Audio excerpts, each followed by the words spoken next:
Right, okay. Hello, I am so excited. Woohoo! I think that's like gonna have to stay my theme word, excited, because I'm always excited, especially on the Super Women Can podcast.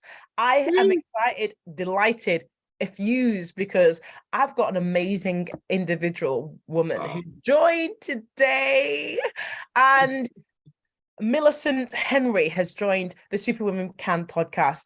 Now, she has so much to give the world and so much that she's giving. And I'm excited that she's going to share all her goodness with you today. Now, before I do that, I want to remind you that the Super Women Can podcast is about bringing professional female women of color to elevate themselves further than they ever thought was ever possible and getting to the highest heights, smashing through anything that is being told by society, our family, our friends, our partners, even whoever they are, telling us we can't and we can. Now, as a woman of nearly six children, yes, I've got another one on the way, I can confidently say that we cannot let others dictate our future. We can be successful despite society's version of what that looks like. So yeah, Millicent Henry, without further ado, introduce yourself, tell us about yourself. Right, my name's Millicent Henry. Thank you very much, Samantha. You know what I mean? Thank you for inviting me onto your podcast. You know what I mean? It's beautiful. This is new to me, so just allow. My name's Millicent Henry, as you know. I'm 58 years old. I'm a single mother of one, grown-up young man. For years, I've been looking out for everybody else. And it came to a point where I had to start to realize I need to look out for myself. I hadn't realized I'd been coercively controlled for a long time. And it made sense once I figured it out. It made sense why I was moving when I was pushing everybody else to succeed at the end of the day. So when it comes down to it, I had to, by the grace, I was able to come across positivity around me. And I found my mentor, yes, Sam, who is my mentor, who believed in me when I didn't, and I couldn't understand why she believed in me, but she pushed me into things which I would be running, and it's like she had this elastic band around me, so as much as I was trying to run, she'd pull it. I just snapped back. She told me to go into things like OTM, which is like an online university course to do with business. I wasn't sure what I was doing. And then at the same time, the OBV Black Leadership Program, I thought, what is happening? I was trying to avoid doing one thing, and I ended up doing the same thing in the second one. And it's like, what is going on? What is happening? So I had no choice but to do the CV and for both of them. And would you believe it? Because she believed in me, I successfully was able to get into both. And I was successfully able to pass, like both of them. So I got my CPD in business certificate. Somehow, I'm still now, it's blowing my mind. And then next, I'm meeting the mayor, Andy Burnham. I'm meeting MPs and I'm getting a certificate because now I'm Black Leadership alumni. Me, little old me, an alumni after years of pushing through, of being told I wasn't good enough. I couldn't do this, I couldn't do that, I couldn't do the other. It turns out that by having someone who positively believed in me, they turned around, and unlocked my own Pandora's box of possibilities. And this is the thing. What I want to say is that when you you find that, like you've been controlled in some way, and you start waking up, don't be afraid. Yeah. It's hard, especially when you're on your own, especially when, like you've got empty nest syndrome. And and it's like everyone's still trying to pull you back to where they're comfortable. You know where you want to go, but they're trying to pull you back. It's like being in a cave. For years, I kept saying to myself, I'm in a cave. I'm not moving because the mud's on the floor. I could describe it, I could see it, but I could see the light. But each time I'm moving, I'm getting stuck. There's no water because it's now drying up. The mud around my feet are drying up and I can't move.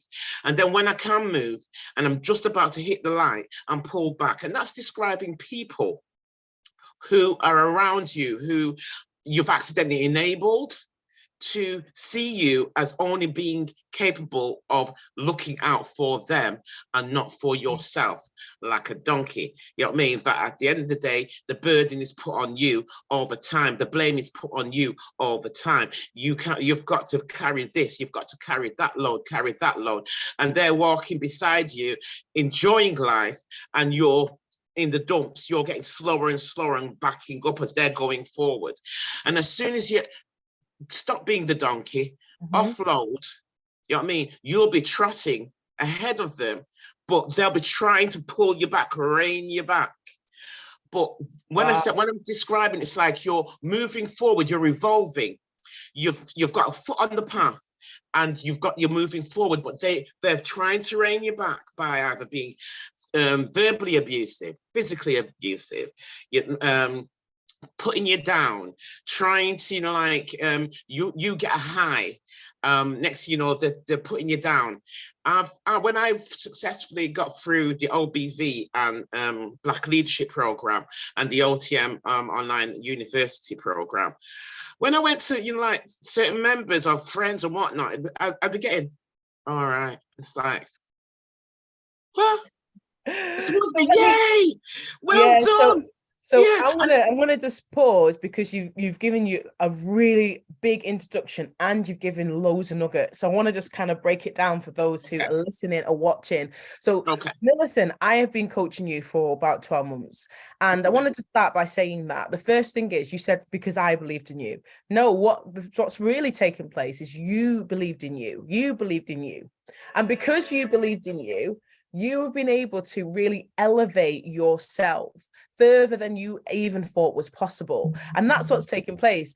And the thing is, you've really kind of knuckled into what your niche is. So you're a natural helper. You go and support others. And that is kind of your kind of thing, isn't it? You go out of your way to support others no matter what, in any way possible, shape or form. You are the person. And there's people that are watching today, they are the person that is always helping everyone else. But guess what they forget to do?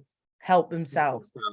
Elevate themselves. Make sure that they're the number one person, apart from me, God, but for everyone else, the number one person can be themselves, apart from their bigger source.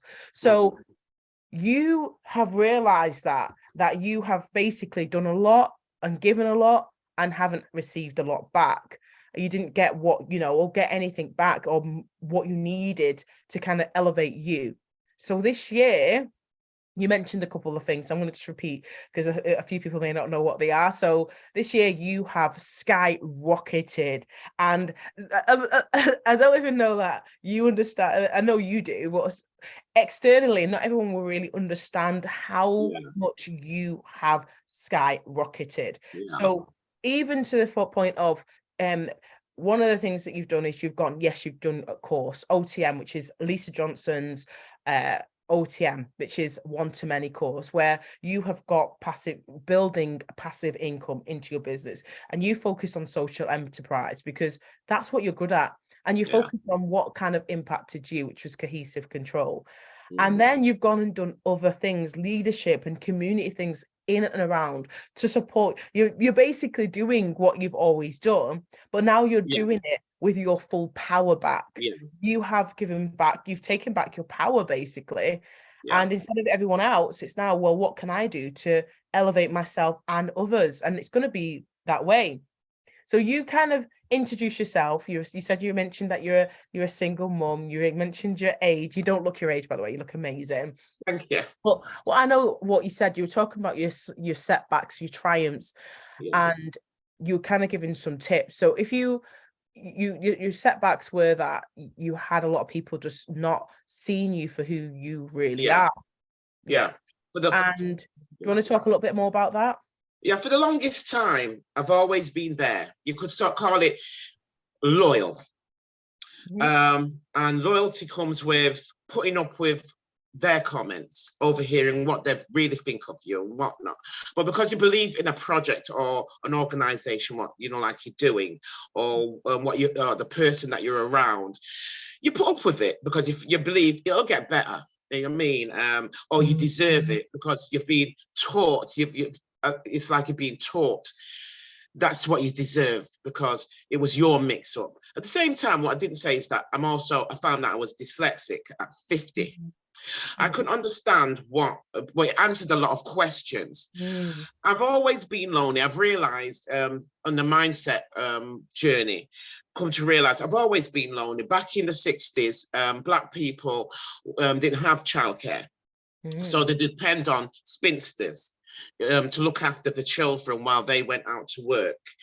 Sometimes the spinster that I've had an idea that she was all right, but not realizing she'd overburdened herself with too much children.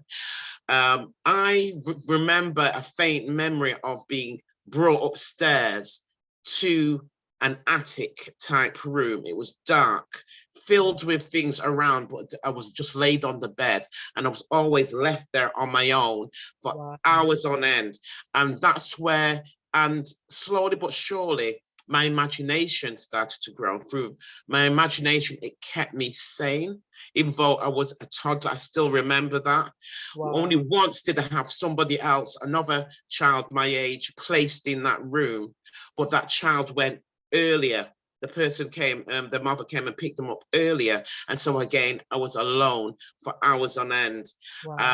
And so from that, my imagination, it helped with my creativity in, in the, as I got older, my daydreaming was what kept me sane, but it affected my waking time because I was more comfortable in the dream world. You understand, because of the loneliness. And then as I'm getting old, then when I knew I had to be on my own, where I'd be the only one, my other sibling would be left there as well, not realizing he was that person was pulled out because there was so much children downstairs. He was being bullied. But I could go because I was around them. I was the one who was left in that room, brought back to that place, left in that room.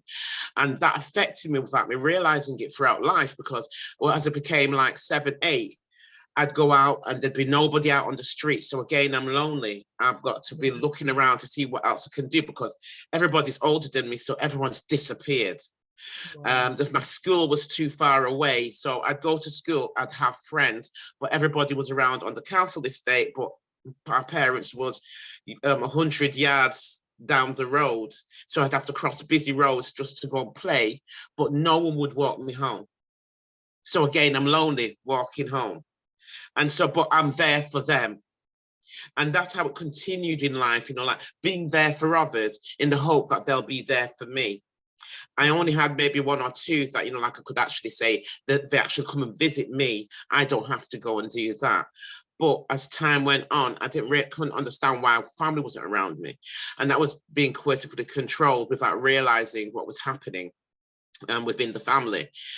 But once I realized, I've got to an older age now, and I realized something wasn't right. And once I realized and researched a bit more and found out what was really going on, it was like, I just woke up. Now, a lot of people in life go through this idea that, like, oh, it's all my fault. I could do better. And they're always apologizing, which is me. It's got to the point now where I've forced myself to stop apologizing. You know what I mean? It's like I'm standing up to myself. It's like, So I make other sounds instead, and I can hear them waiting for me to apologize and going, Okay. You know what I mean? So I'm not giving them the value of what they're used to. Yeah. And they're not used to me changing. They're used to me saying, "Oh, I'm so sorry." No, me. The donkeys So left the building. people pleaser, basically. It's the people pleaser syndrome, Yeah. basically, where you want to apologize, you feel like you owe a lot to others. And you've It- gone through trauma, basically. You've mm, you've gone through trauma, and your trauma kind of showed up in your later life. But mm, now you've taken back full control, and it's evident in everything you've been doing, especially over the last year. yeah.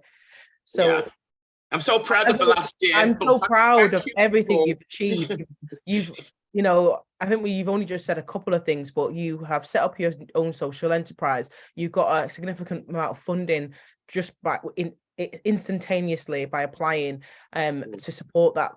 What else have Yeah. you done? Can you remind I, me? Because I, you've done a passive income course, you've obtained certificates, you've done leadership, you've done a leadership role which you didn't expect to be doing in the no, community, and no. you've shined. You've been talking It's to mind blowing. PMs and prime ministers and being invited to tables you never thought you'd sit on, and you're just fireball. You're literally a fireball right now. So I am so amazed and so surprised. And the latest thing is, oh my goodness, I've went setting in. I look out because I'm a volunteer at an organisation. I and I'm a volunteer, which has helped me, and I look out for members with a like food pantry and stuff like that. But my business is to do with health and well-being. I create short exercise programs which can help, and I've taken for funding to help the organisation, the actual organisation, and I forgot about it over Christmas. And they came back, and it's to do with social investment. And social investment manager is like suddenly say, "Well, we haven't got nothing in that area. Can we have a visit?" And suddenly, right, I'm saying, "All right, then, yeah, come on down. I'll see you next week." You know what I mean? It's just like, what is happening? You know what I mean? And so I'm talking to people which I would never talk to. It's just weird. It's just crazy. Talking to people that could, help with, the members, what uses your organization to help them if they need replaceable cookers, fridges, settees, whatever. You know what I mean? I'm just gonna go back just to get a bit more about your business, so your social enterprise. So basically, just to clarify, for those who haven't heard or know exactly what you're doing, you do well-being, you help them to have small exercises, but you also help them to get supplies and things like that they Yeah, need. by connecting, what I do, I make sure that if we have members, whether it's in the organization or it's in my enterprise, I can take care of them and make sure that if they need advice, I'm there. If they've got a broken window, I'll help you. You know what I mean? If you need, if someone's sanctioning you, we'll find out what's going on.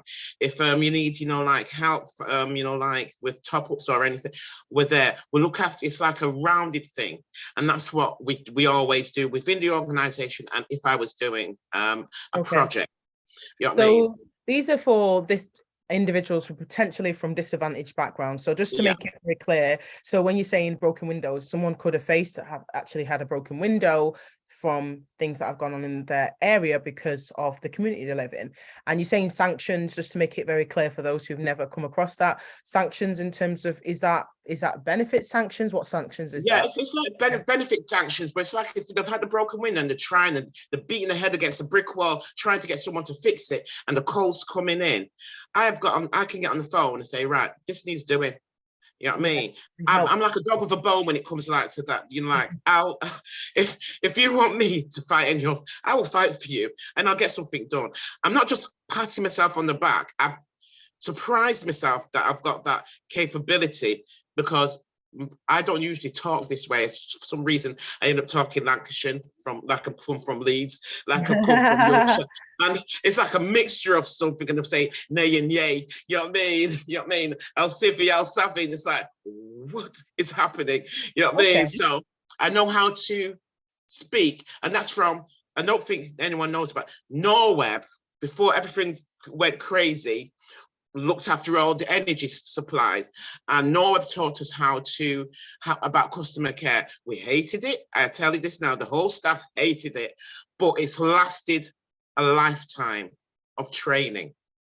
With that training, so it's you used to helped me work for Norweb. I remember you've told me that before. You used to work for Norweb, and that was like the biggest energy supplier of its time. And you've developed a lot of customer service skills through that. Yeah.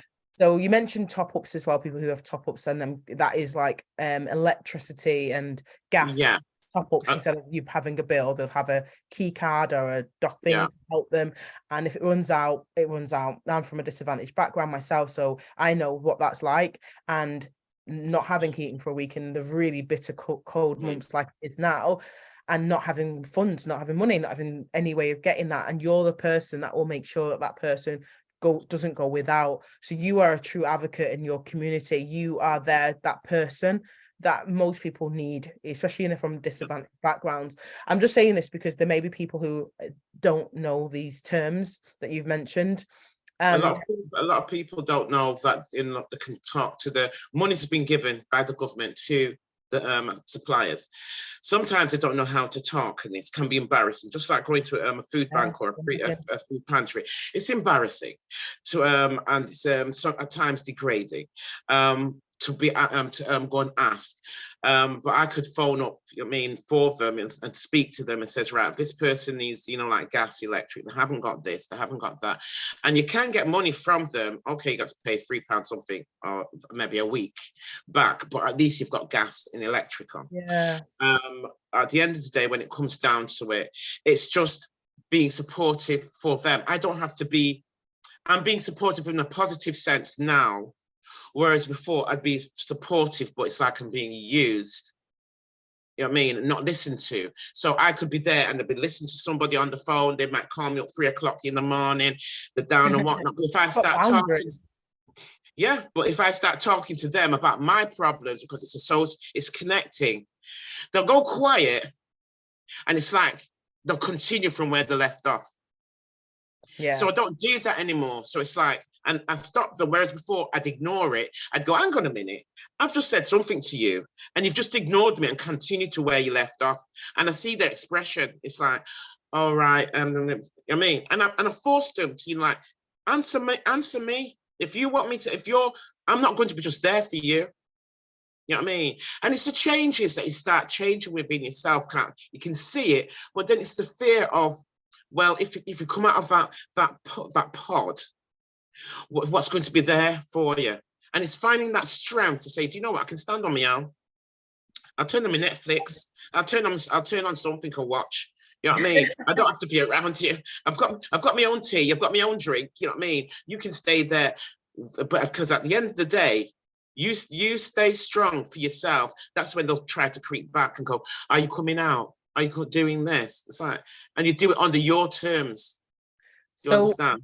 So what I'm seeing is, first of all, Millie, you're an advocate for others. The first thing that you've done is you've set up now a social enterprise where you've now separated and created kind of like a boundary to say, this is where I help people. This is where you go. This is now the funnel, as we say, to support individuals that need that help. And that's your kind of now boundary. And when it comes to you and keeping your power, you make sure that you protect that space now. And you can see that you've protected it and you know now where your boundaries lie. And that's basically all you've done. You've created a boundary. Yeah. You know when to help people and you know when not to. And you know who to go to for yourself and you know who not to go to. And I think that what you're doing in supporting the community, in the communities that you serve, you are, one of the things you haven't mentioned is you are an amazing writer. So you're a dyslexic, but you're an absolutely incredible creative writer. And you talked about your trauma, but your writing stands you out. I mean, Millicent, in terms of funding, if you wanted to get funding, you're the person that can do it instantaneously. So one of the things that you're getting involved in is helping people get funding. So you support people in various different ways, grants, funding, all that sort of stuff. It goes beyond you do the little things and you can do bigger things. So you help people in various different ways, whether it's a business, whether it's a community project, you are that person. And in addition to that, then you've also helped yourself overcome a lot of trauma and mindset challenges that you've had yourself. So that's been great. And I'm saying this because I've obviously been coaching you, and I know that it's been a big journey, and it's been an incredible one. If the amount of things that have happened in this year have been awe-inspiring, inspirational. Like, we need to get a picture on the bottom of this, and if we can, to show you, you know, shaking hands with Andy Burnham, for example, who's a Manchester. In my lady shoes, wearing my lady shoes, darling. So if you could give 5, because I know you've gone through a lot. Basically, you've gone through a lot. You've lost your brother. You've gone through a lot of, you know, you grew up without. Kind of jump on a few things because I know them. You've grown up with trauma and you know, a single mother. You've done a lot, and you've still managed to shine. So if you had some advice for women within your community, or even outside of your community, who are striving to do what you've done and to support, but not just be a people pleaser, but be someone who's an advocate and who's really elevating others in the right way and having boundaries, as well as protecting their own space, what advice would you give now, seeing as you've learned so much? So if we said five tips, what would it be? What would those 5 tips be? The first thing that comes to my mind is be brave. That's great. The scariest thing for anyone is to shift, to change, to walk away. And when I say walk away, it's not walking away. You don't have to walk away physically, but mentally. You're changing your mindset to block out all the things of everyone saying, looking at you, that you're not good enough, or you can't do this, and you ain't supposed to be going there. You should not be, you know, like trying to educate yourself. You shouldn't be, you know, like trying to rise up from the gunk that, you know, like that they've gone and placed you around your neck. You know what I mean? Like a tight choker, a metal choker. Be brave to break that choker. Be brave to break that chain. The second one is start looking beyond the group that you have.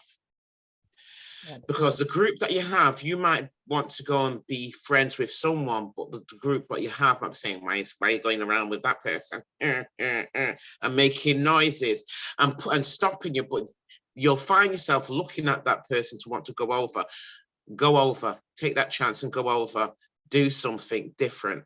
It's like, suddenly, you know, like you always go to town, but you always walk past, you know, like the coffee shop, but you'd love to go in, but you never do. Take that chance to go into the coffee shop, buy yourself some coffee and sit down on the chair and watch the people go by. You know what I mean? Yeah, and that's my what's with that. And the third one is like, each day, make a slight change, even if it's, you know, like putting lipstick on or not wearing lipstick. Try mascara. Oh, don't try mascara. You know what I mean? Put a hat on. Funny hat. I've got a funny hat, but I'm not putting it on today at this moment because I'm on a podcast. But I've got a funny hat that gives me confidence. People argue about me, going, "Why are you wearing that for?" You know what I mean? But I've got a hat that is like, it's got jingles and jangles all over it. And if you know me, you know the hat, what I wear. And I've even got to put ribbons now, yellow and red ribbons, you know, like on the top bit. So, because I've got no hair, so I can go like that. And so it's a talkative, moment. So it's just changing up, just doing something different, which you don't normally do, or it's not usually accepted. So it's like wearing a baggy jumper. You know what I mean? That's yours. If it makes you comfortable, wear it. Let the group moan. Because guess what? You're going to be changing their minds for what you are doing. And in so changing their minds and what you are wearing or doing, you are changing their mindset without them realizing to accept you as changing. Right. The fourth, where am I? Yeah. The fourth one, it's like, everyone can get depressed, but as long as you're aware of getting depressed, because your mind is battling to move and to stay, you know what I mean? Look around, because as I'm also a person-centered counselor, qualified, and a support worker, qualified. And so I incorporate all these skills into my volunteering work to help. That's how I can help people. If your kitchen is overladen with cups and you're feeling depressed, move a cup, move a fork, move a spoon, just give it a wash. And as you're doing that, you're shifting it. If then when you go to your bedroom, the same thing's there, move a sock, move something. Because the thing is, as you start changing, you will get the low points and you'll end up trying to block yourself by putting stuff in your way. Make that space, clear that space each time. Get rid of things. As you're getting rid of things, you're getting rid of the negatives to allow space for the positive to enter. And by clearing your kitchen, clearing your bedroom, your hall, your front room of clutter, as long as you can see a space, you know you're moving in the right direction. It's when you can't see no space, is when you're faltering and they're winning, because that's where they want you to stay, in amongst the clutter, trying to get to breathe. You know what I mean? Making you feeling that, keeping you down. So you've got to make that move, just moving one thing at a time. Take your time and move it to a point where you are content that you've now got a big space and it will be clearing your mind at the same time. Fifth one. Yeah. If you will come under attack by folk who do not want you to move, be prepared. It could be family members, it could be friends. You've got to be the hero of your own path. So instead of waiting for that night or waiting for, you know, like someone to ride in and say, great, well done. Do it yourself. Absolutely. Do it yourself. Find a song. Find a song each time and you like give it jip. It's just like now suddenly, right? I'm singing Monkey Love. I'm doing it again. You're driving me crazy, crazy. You know what I mean? And that's just jumped into my head. I don't know why. And I'm going, you know, like, oh, I'm going crackers, and I'm, you know what I mean? And that's me saying, you know, like, well done. You know what I mean? So it's my excitement. It's like, as I says, there was no one around when I'm meeting different people, and it's like I've done something this week, but I couldn't speak to anyone to give me that well done. And then this music just jumped in my head, and it's like I'm kind of going, yeah, you know what I mean? And I'm kind of go, okay. Yeah, all bit right. more well done. I mean, You know yeah. so that's sorry. Yeah, no, it's okay.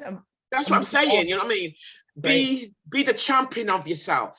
I love it. Because as they try to pull you back and try to hold you down and try to, you know, like your great moments, it's like, you know what I mean? Put on a record and give it, you know what I mean? Put a bit of cuff it. I'm not going to make it cuff it Beyonce on and giving it the, you know what I mean, into the mirror. You know what I mean? You don't have to do Monkey Love like me, and I'm going crackers. I'm just into, you know, like all that kind of things. I'm just cray like that. Excuse me. But I'm trying to say it'll elevate you. You know what I mean?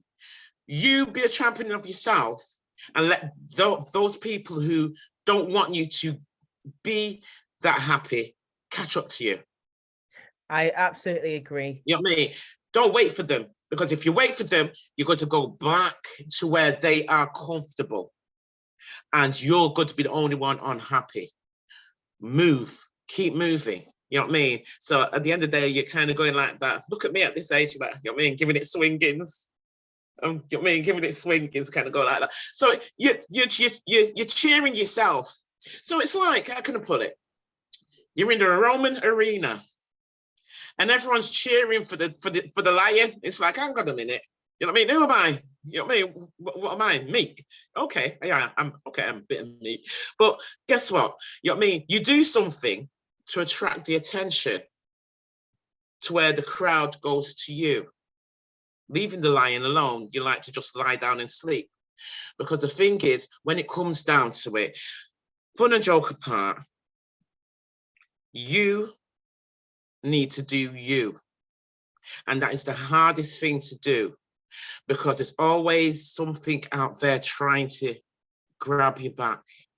And then it affects your mind. And then you've got to be pulling all of that away and to keep moving forward. Like, for example, I've got homework to do. I'm practicing to do, like a lot of copywriting. And it's my baggage that's holding me back from doing what I need to do. But I know I'm going to do it, but it's taking longer. And I've got to stop looking at things, because the thing is, I'm beating myself up saying I'm so behind. But am I really behind? It's me. And so at the end of the day, allow yourself to make mistakes, allow yourself to do things at a slower pace, because either way, you're going to get there. Perfect. So I'm going to I've written down as we were talking, I was quickly jotting down those 5. So just for those who've listened, the 5 were: be brave, move beyond the group that you're in now. So basically network, go outside of your own comfort zone. The third one was try new things, which I love. Go and try new things, whatever that new thing may be. Then the fourth one was, it was talking about depression, but you was merely talking about shifting the space so you can be who you're meant to be, from what I got. And 5 was be prepared and be your own champion. And I thought they were all, if you were to re-listen to everything and get to the end, this is the bit that you needed to listen to, like literally. And so this actually, I want to just say that these are amazing nuggets, Thank you. Golden nuggets. And these are the things that people can really utilize. If you're listening today, these are gold. You can use them for your own mindset to push yourself forward. So Millicent Henry, thank you so much for taking the time to join us to talk about the things that you've experienced that has actually pulled you back. And you mentioned a lot of they. And those they, I'm guessing, could be friends, family, society as a whole, and people that are here and there. And you've got a lot of them, they, around you, but you have still arrived at where you need to be and continue to elevate. So well done to you. It's been an awesome journey to watch and to see you evolving.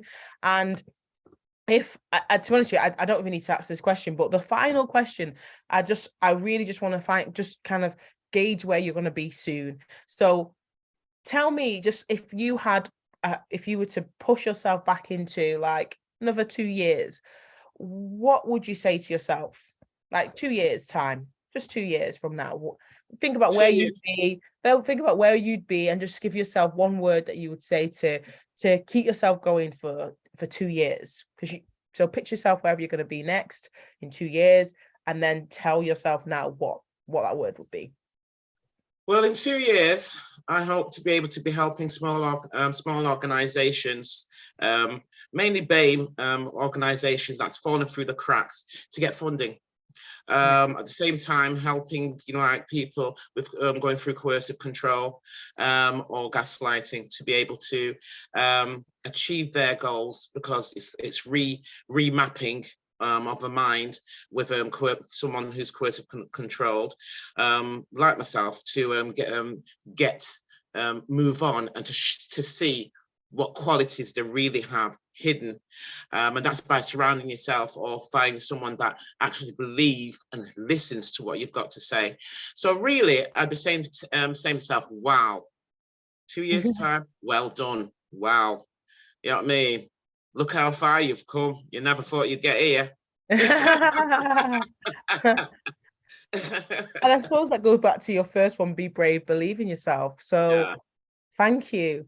And so anyone watching today, definitely go back to the five nuggets, the 5 key things that you can do to kind of elevate yourself and be successful. And especially, the fact that you help disadvantaged communities from a disadvantaged community self. I'm from a disadvantaged community. That's how I grew up. I completely have that's where my energy goes to as well, because we need help. They need help. So I love what you do and what you are aspiring to continue to do for communities, because I feel like you're going to be a firecracker for so many other women of color and Yeah. men as well, and others of color as they progress throughout their lives. So a big well done for everything you're doing and everything you're achieving, and thank you for taking the time today to be on the Superwomen Can. You are indeed a super woman. Thank you. Thank you. Thank you very much. Thank you.